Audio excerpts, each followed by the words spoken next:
Bersama saya Zawazi Yusof, rentasan berita edisi 1210 antara paparan utama malam ini. PH kata MOU berjaya. Pelancaran OPV ditangguh lagi.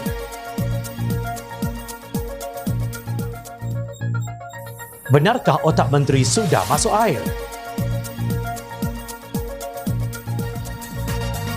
Ikon dakwah PAS kalah saman fitnah.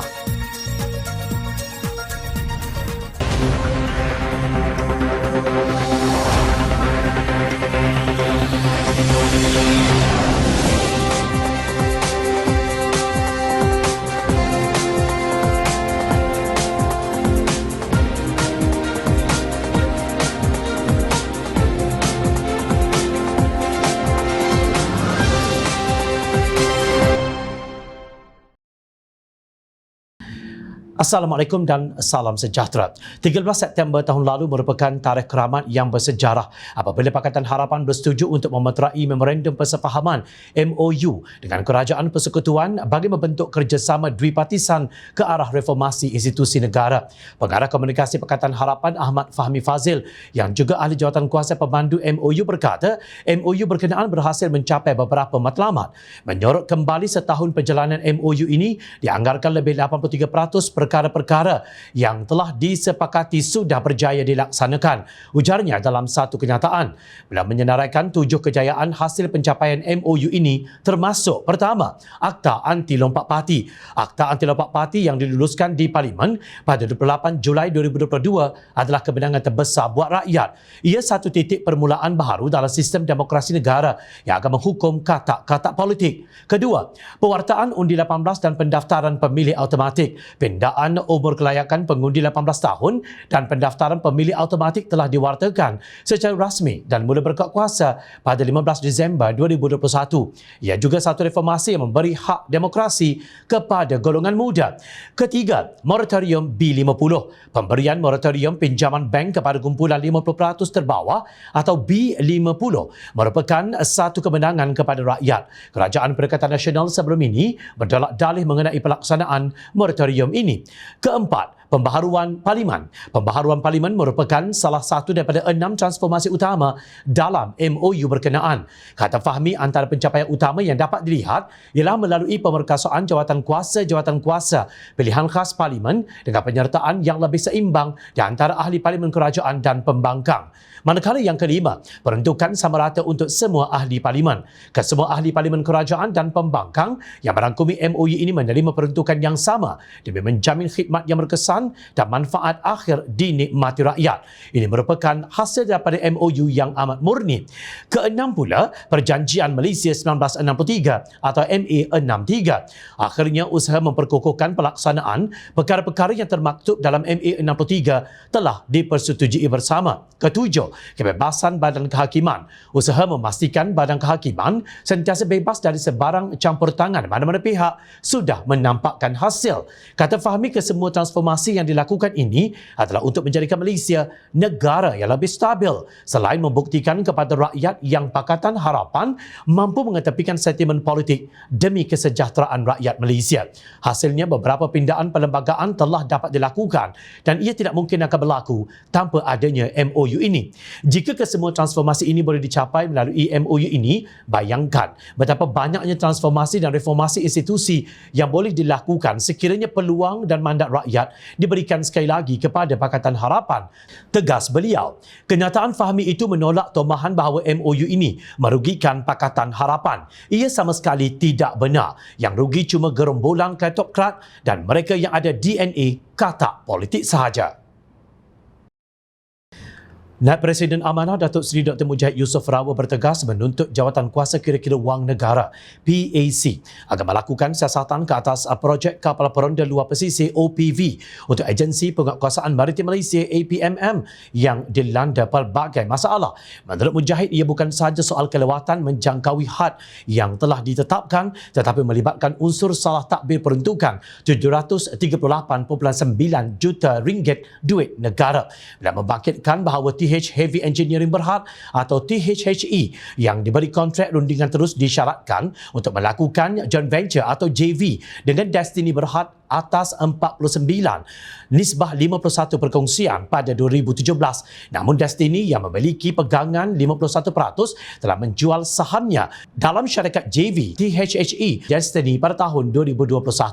Saya dimaklumkan para vendor menuntut hutang tertunggak yang gagal dilunaskan menyebabkan semua urusan persiapan OPV tergendala, termasuk dengan Original Equipment Manufacturers atau OEM. Kata Mujahid, kedua-dua Destiny Shipbuilding dan THHE menghadapi masalah keuangan dan kemungkinan akan dipaksa untuk gulung tikar atas beban hutang yang ditanggung mereka. Nama syarikat yang disebut dalam kenyataan saya ini semuanya bermasalah dan saya bimbang keperluan keselamatan untuk melindungi perairan negara turut terjejas dengan kelewatan ini. Saya menuntut PAC menjalankan siasatan di atas pelbagai tanda yang menunjukkan bahawa projek OPV yang bernilai 739 juta ringgit ini ada unsur salah takbir keuangan yang meragukan. Demi keselamatan perairan negara, siasatan ini perlu disegerakan, tegas Pengerusi Pakatan Harapan Perak itu. Adakah kebimbangan Mujahid itu benar atau hanya lintasan imajinasi seorang ahli politik? Jom kita rentas apa yang berlaku kepada syarikat yang dipaksakan kepada THHE untuk mengadakan joint venture. Menurut laporan Berita Harian pada 8 September lalu, Destiny Shipbuilding and Engineering Sdn Bhd DSBE, anak syarikat tidak langsung Destiny Berhad, diberikan petisyen pembubaran daripada kerajaan selepas ia gagal membayar cadangan penyelesaian yang berjumlah 6.24 juta ringgit kepada Lembaga Hasil Dalam Negeri LHDN. Difahamkan, DSBE sebelum ini menerima arahan mahkamah supaya membayar cukai yang tertunggak bagi tahun taksiran 2016. Meskipun DSBE telah membuat sebahagian pembayaran kepada pihak LHDN, ia tidak dapat memenuhi cadangan pembayaran penyelesaian yang dihantar kepada pihak LHDN. Justru LHDN mengeluarkan notis statutory di bawah Seksyen 466 Akta Syarikat 2016 pada 15 Mac 2022 menuntut sebanyak 6.24 juta ringgit termasuk faedah dan kos diberikan oleh mahkamah, kata Destiny dalam makluman kepada Bursa Malaysia, lapor Berita Harian. Kerajaan juga telah memfailkan petisyen pembubaran pada 15 Ogos lalu menurut laporan. Jadi benarlah seperti kata Mujahid bahawa syarikat berkenaan bermasalah. Kononnya OPV1 akan dilancarkan untuk Harbour Acceptance Trial pada 13 September lalu. Harbour Acceptance Trials atau ujian penerimaan pelabuhan adalah untuk mengesahkan bahawa sistem yang disediakan kepada kapal telah dipasang dengan betul dan berfungsi sepenuhnya. 6 bulan kemudian akan diadakan pula Sea Acceptance Trials atau ujian penerimaan laut. Namun 13 September sudah berlalu, kapal OPV tidak juga muncul. Menurut laporan media ia ditangguhkan kepada Oktober akan datang. APMM pula dilaporkan berharap kapal pertama OPV1 miliknya akan dapat dilancarkan pada 10 Oktober ini dan diserahkan kepadanya pada tahun depan. Mengulas mengenainya, Mujahid mengulangi desakan supaya PAC melaksanakan audit forensik ke atas projek perolehan OPV yang asyik mengalami penangguhan demi penangguhan ini. PAC buat forensik audit OPV. Launching masuk air pun sangkut 2 lagi OPV. Apa cerita? Perairan negara terdedah, aset APMM dah husang. Vendor hutang tak dibayar. Destiny Shipbuilding dah bungkus. THHE delisting. Mohon sokong for PAC, capnya di Twitter. Kapal pertama OPV patut siap pada tahun 2020 tetapi sehingga hari ini ia asyik ditangguh. Jangan marah pihak yang membangkitkan isu ini. Kita sayang negara kita dan mahu yang terbaik buat pihak pengawal pantai. Pengarah Komunikasi Keadilan Lee Chian Chung menjelar sikap Menteri Keuangan Tengku Datuk Seri Zafrul yang dilihat langsung tidak mengambil berat tentang kesusahan dan penderitaan yang dihadapi rakyat jelata akibat kenaikan harga barang yang berpunca daripada kejatuhan nilai mata wang ringgit. Katanya kenyataan Tengku Zafrul bahawa kerajaan tidak akan terlalu fokus kepada prestasi mata wang adalah membimbangkan dan timpang daripada segi fakta.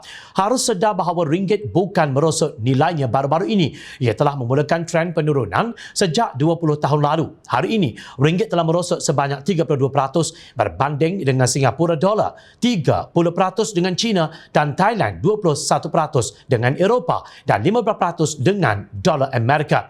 Maka, boleh disimpulkan bahawa kejatuhan nilai mata wang ringgit adalah satu trend jangka masa panjang yang berterusan, tegas beliau dalam satu kenyataan. Chan Chong melontarkan persoalan, mengapakah semua ini berlaku? Salah satu sebab adalah kemerosotan pelaburan luar langsung atau FDI dari tahun 2000 sehingga 2020. Malaysia hanya berjaya menarik 8% daripada jumlah FDI yang datang ke rantau ASEAN berbanding 24% sebelum tahun 1997. Sekarang Singapura muncul sebagai penarik FDI terbesar dengan pengambilan 55% daripada jumlah FDI yang datang ke rantau ini, ujarnya. Menurut beliau, struktur ekspor Malaysia juga tidak dinaik tarafkan atau diperbaharui, tidak akan mampu membawa Malaysia ke tahap yang lebih baik dalam 20 tahun yang akan datang.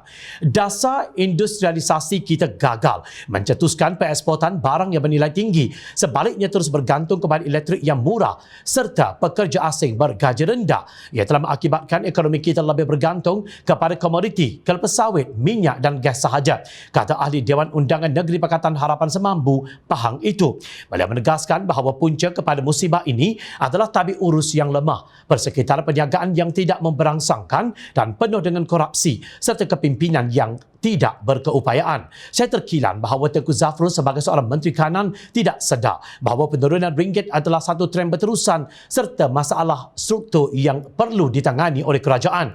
Apabila ringgit merosot, rakyat terpaksa menggunakan lebih ringgit untuk membeli barang keperluan yang perlu diimport seperti susu, daging lembu, koko, ubi kentang dan lain-lain. Maka sekiranya Tengku Zafrul tidak mengambil berat isu kejatuhan ringgit, harga barang akan naik dan terus naik, bidasnya. Chan Chong juga menempelak sikap menteri-menteri yang dilihat tidak memahami kemelut yang sedang dihadapi negara kini. Saya hairan jika isu sebegini boleh difahami oleh seorang adun biasa. Mengapakah menteri-menteri tidak boleh faham? Jangan belum sampai musim terkujuh, otak menteri-menteri UMNO BN ini sudah masuk air, sindirnya. Bagi golongan kayangan yang menyimpan wang mereka di luar negara atau dalam akaun luar pesisir, sudah tentu kejatuhan nilai wang kita tidak memberi kesan kepada mereka. Benar kerana tidak menambah ringgit kepada dolar Amerika yang dikatakan lebih berisiko. Tetapi kesan kejatuhan nilai mata wang kita tetap dirasai oleh rakyat marhain kerana Malaysia mengimport banyak bahan dari luar negara dengan menggunakan dolar atau euro. Dalam masa yang sama, walaupun dikatakan nilai mata wang yang lemah baik untuk ekspor dan pelancongan, namun ia tidak memberi manfaat kepada rakyat Malaysia secara keseluruhannya. Ini kerana seperti yang kita semua maklum, kebanyakan sektor untuk ekspor seperti pembuatan sarung tangan getah atau peladangan kelapa sawit menggunakan tenaga pekerja asing. Justru yang susah tetap rakyat biasa, bukan menteri atau kroni mereka atau cukong-cukong yang berkeliaran sambil bercuti di luar negara. Mahkamah Session Shah Alam hari ini menolak saman fitnah yang difailkan oleh Ahli Jawatan Kuasa Dewan Ulama PAS Pusat Ustaz Ahmad Dusuki Abdul Rani terhadap Datuk Seri Dr. Mujahid Yusof berhubung dengan dakwaan isu penjualan aset tabung haji kepada orang bukan Islam. Mahkamah mengarahkan Ahmad Dusuki membayar kos sebanyak RM11,000 kepada Mujahid. Menurut laporan media, saman fitnah ini difailkan rentetan daripada Twitter Mujahid pada 22 November 2020 yang berbunyi, seorang ustaz berdusta, berpuluh ribu jadi mangsa, berlagak tahu segalanya, akhirnya telan api fitnah dalam perut dia sendiri. Hingga kini tak pernah tarik balik pendustaannya, Allahu Musta'an. Ciapan tersebut merupakan rentetan daripada tersebarnya video ceramah Ahmad Dusuki yang mendakwa kononnya aset tabung haji dijual kepada orang bukan Islam. Mahkamah ketika memberikan keputusannya antara lain memberikan dua alasan penghakiman bahawa pernyataan dalam Twitter Datuk Seri Dr. Mujahid bukan satu fitnah kerana daripada keterangan semasa perbicaraan telah terbukti bahawa aset tabung haji tidak dijual kepada orang bukan Islam, dan pembelaan justifikasi komen yang adil dan perlindungan bersyarat yang diguna pakai oleh defendant adalah pembelaan yang terpakai. Ini kerana mahkamah memutuskan bahawa defendant yang merupakan bekas Menteri Agama bertanggungjawab terhadap hal ehwal pengurusan dan perjalanan tabung haji mempunyai suatu tanggungjawab moral dan sosial, dan atas dasar kepentingan awam yang pernyataan dalam Twitter itu dibuat berasaskan kepada fakta yang benar dan terbukti, dan sebagai bekas Menteri Agama, defendant bertanggungjawab untuk memberitahu hal sebenar tentang tabung tabung haji supaya tabung haji tidak lagi disalah anggap sebagai institusi yang memanipulasi harta orang Islam. Tentu rasa sakit kerana kalah bukan. Namun ini bukan kekalahan pertama Ahmad Dasuki atas perbuatan fitnah yang sama. Pada 30 Ogos lalu, Mahkamah Seksyen Kota Baru memutuskan menolak kes tuntutan fitnah oleh Ahmad Dasuki terhadap Ketua Pemuda Amanah Kelantan Hazmi Hassan atau Jeming Hassan. Saman fitnah ini dikemukakan Dasuki berhubung satu video yang dimuat naik oleh Hazmi menuntut permohonan maaf daripada Ahmad Dasuki kerana memfitnah aset tabung haji dijual kepada orang bukan Islam ketika Pakatan Harapan memerintah. Hakim Tuan Zaman Muhammad Noor mendapati bahawa video Hazmi bukan satu fitnah kerana terbukti aset tabung haji tidak dijual kepada orang bukan Islam. Hakim juga mendapati pembelaan common law yang dibangkitkan termasuk justification, fair comment dan qualified privilege sebagai ahli politik telah dibuktikan oleh Hazmi. Dengan kemenangan ini, Dasuki diperintahkan membayar kos sebanyak RM10,000 kepada Hazmi. Jelas pemimpin PAS berbicara seolah-olah fitnah itu tidak berdosa kepada mereka. Paling melucukan, Ahmad Dasuki telah diangkat menjadi ikon dakwah Yayasan Dakwah Islamiah Malaysia Yadim pada tahun 2020. Ikon apa kalau fitnah menjadi santapan? Tindak tanduk pemimpin PAS amat memalukan Islam. Ingat, rakyat sentiasa memerhati. Teruskan bersama kami di Jom Channel dan layari portal jomchannel.net untuk mendapatkan berita politik tanah air. Saya Zawaz Yusof. Terima kasih. Assalamualaikum. Salam sejahtera. Jumpa lagi.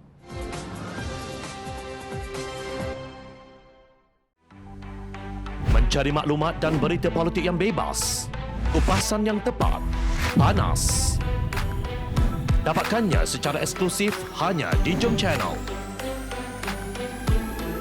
Komitmen kami, pentasan berita Isnin hingga Jumaat. Berbicara dan isu semasa, kami garapkan secara langsung. Panel-panel berkaliber dan profesional. Interaktif, pandangan anda kami raikan. Jangan lupa bersama kami di setiap hujung minggu dalam edisi khas mingguan. Jom Channel, moving forward, sharing a new experience.